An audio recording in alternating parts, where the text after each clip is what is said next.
But they say if a person did tayammum due to illness and he recovered or got cured before the time of salah is finished, and he has prayed in tayammum already, then he does not need to repeat that salah, even in the Shafi'i madhab. Okay?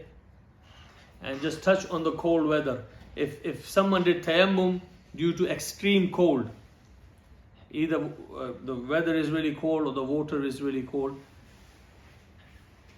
So it was, let's say it was really cold and suddenly the weather changed or scenario changed and it become warm now and he can do ghusl.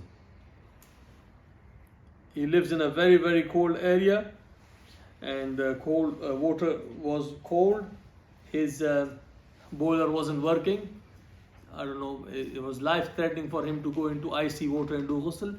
But suddenly it starts working and there is nice warm water available for him. His house is warm now.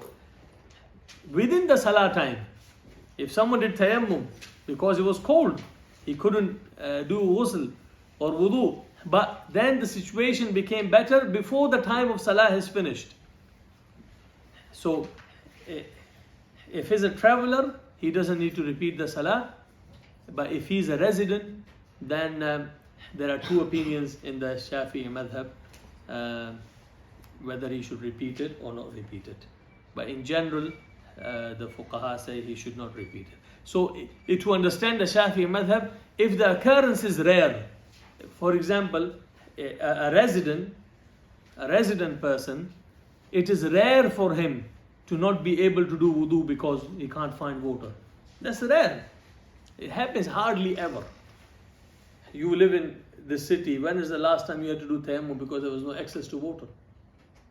It's rare.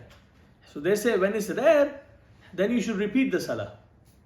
That's good for you. But if you are in a situation like a traveler, it happens a lot in travel, where you cannot stop for water or you can't find water, especially traveling through deserts and those. Our travel is as easy, every 20 miles we go up service station. But in travel, they say it is more often. Because it's more often, you can't expect a person to keep repeating their salah. Or if someone is ill a lot of time and has to do tayammum very often, this person cannot be expected to do salah every time, to repeat with wudu. Yeah? But that's kind of the basis for the Shafi'i madhab. Obviously it's much more deeper than that, but just to give why they differ from the Jamhur when it comes to tayammum. They say you must repeat salah in certain scenarios.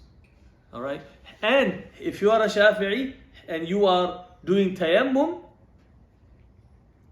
in a scenario that you must repeat the salah, then you shouldn't lead the salah either.